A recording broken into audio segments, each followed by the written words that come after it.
What's up guys, Everything Apple Pro here, and I've been looking forward to making this video comparing Apple's brand new iPhone X to the biggest and best offering from Samsung, the Galaxy Note 8. So we're going to be comparing things like raw speed, day-to-day usage, and even biometrics, Apple's new Face ID versus the iris scanning on the Galaxy Note 8. Now I've done this test a little while ago with the iPhone 7 Plus and the results were impressive. The Galaxy Note 8 is a very good contender, but the new arrival and the star of the show is the iPhone X. After so many leaks, rumors, and just hype, it is finally here, and it is an incredible device. It is everything I wanted it to be. Beautiful display, amazing gesture control that of course takes some getting used to, but otherwise I've been in awe of this phone. Just picking it up and holding it, it is amazing. Just 10 years, the culmination of 10 years of work at Apple. So let's go ahead and compare the best from Apple and Samsung. Now specs wise, these are pretty far apart, 3 versus 6 gigabytes of RAM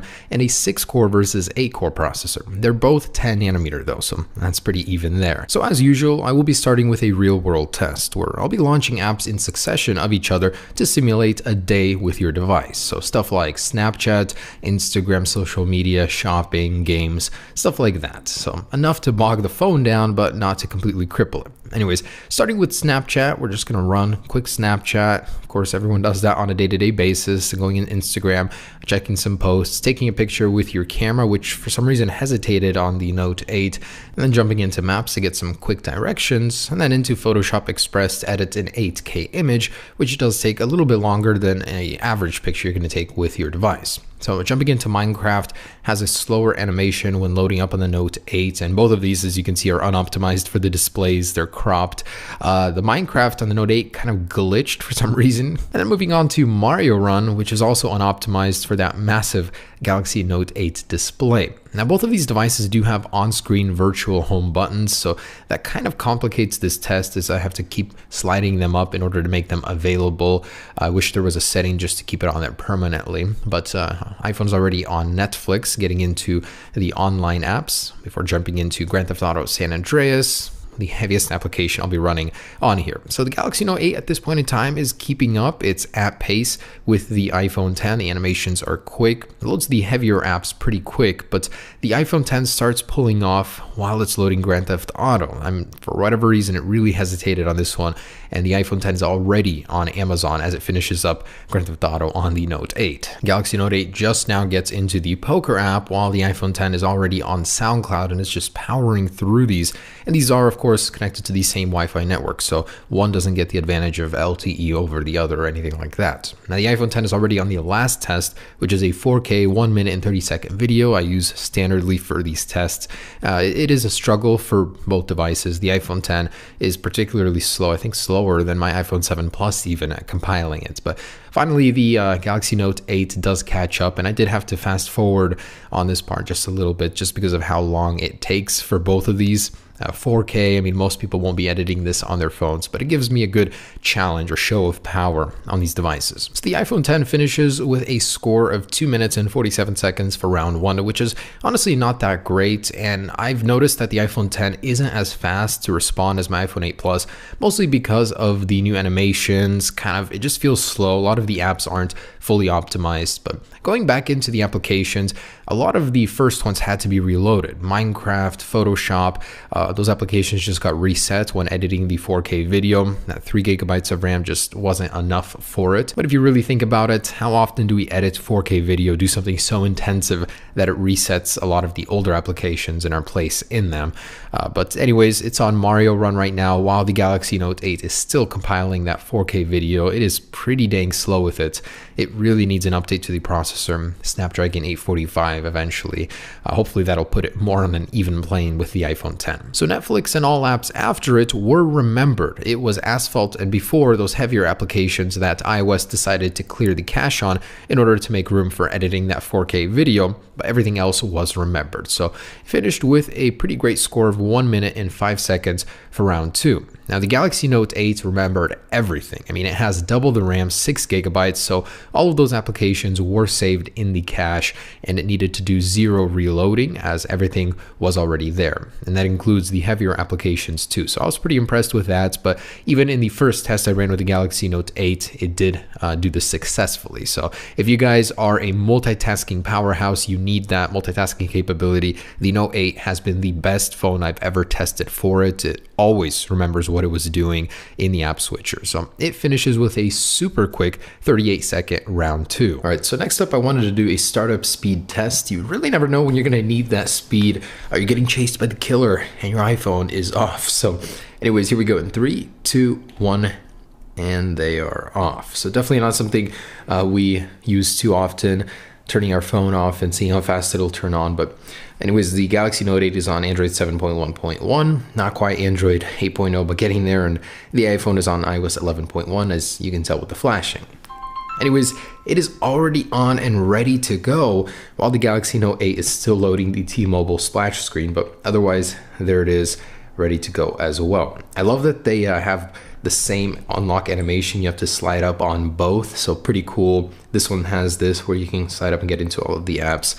When you slide up on this one, it just gets into the app switcher just like that. So pretty cool. These are very, very similar phones in their own ways. It's kind of amazing. I love it. All right, let's go ahead and do some synchronized app launching. So we already did this, but in a real world test, this will give us a finer, more precise idea of which one loads faster. So Snapchat, 1, 2, 3.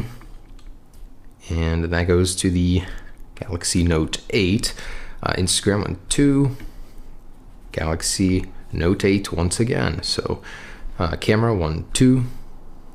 The iPhone just a tad bit faster there. Man, it takes a while to get used to pressing something versus just swiping up to go home. And Maps, 1, 2. And Galaxy. So web-based apps, this one seems to like them a little bit better. Let's try Photoshop. Hangs just a little bit on the Note 8, and then getting back into the project and exporting it on both. So 1, 2.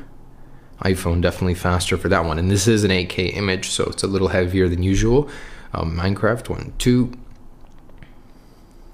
Dang, that really hangs on that one. And even though it's unoptimized, oh, they're the same. And Mario Run, 1, 2. So still didn't get an update for it. On this one, it's a little bit different, but otherwise pretty much faster on the Galaxy Note 8. And Asphalt, 1, 2. So heavy application, but also web-based. So a little bit of both on this one. This one looks good on both of these phones. Usually they're cropped, but loads on the Galaxy Note 8 faster. So far I'm seeing a pattern here. Everything is loading on the Note 8 faster. That's amazing. That as well. Wow, that is incredible. Poker, 1, 2. Oh, the iPhone, 1, 1 finally. Okay, this is web-based. All right, Spotify, 1, 2. The Galaxy Note 8, what a surprise. Now, honestly, this might be because not all applications have got iPhone 10 updates. They're still probably optimized for other versions. I've noticed that a lot with weird cropping, just in general. It looks funny, so 1, 2. A lot of these apps might be updated in the future to run better on the iPhone 10, but so far, every app but one has loaded faster on the Samsung Galaxy Note 8. 1, 2. So quite incredible. Yeah, it's definitely going to be a faster experience. And I've noticed that using it, it's definitely a little bit slower than my iPhone 8 Plus even. The iPhone 10, see, as you can see, every single app is loading slower. Let's just load a couple sites real quick on both of these and on our native browsers. So 1, 2. This is apple.com. Loads faster on the Galaxy Note 8. Interesting. Let's try Samsung. 1, 2. And what do you know, loads faster on the Galaxy Note 8. So pretty impressive. So let's get into the more technical stuff with some numbers, with benchmarks. I'm going to start with a Geekbench, and here are those results. Over double the single core score. Multi-core score is beastly, over 10,000 on this guy. Just super impressed with this all around. So next up, let's do a Antutu benchmark, get an idea of the GPU plus CPU power altogether. And a little over halfway through, I wanted to see how hot these guys get at their hottest points during benchmarks. So I'd say about 102. And for the Galaxy Note 8, a cool 96 degrees. All right, and here are the results. I think that's the highest Antutu benchmark score I've ever seen on the iPhone 10 versus 174,000 on the Galaxy Note 8. As for the Wi-Fi speed test, for some reason I'm getting a low result on my iPhone 10, and that's after 2 tries.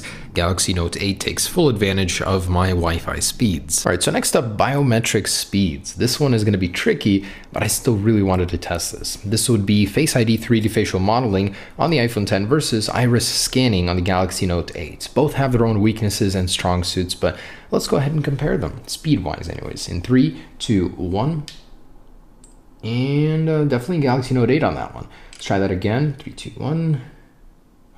Definitely Galaxy Note 8. All right, let's try with a swipe up on the iPhone X this time. 3, 2, 1. Oh, so a little bit quicker, still not as fast as the Galaxy Note 8. Oh, this time a little bit faster actually. 3, 2, 1. Okay, so identical with the swipe. 3, 2, 1. Actually even faster with the swipe. 3, 2, 1. And it's kind of hard to compare these, but definitely pretty close, I'd say.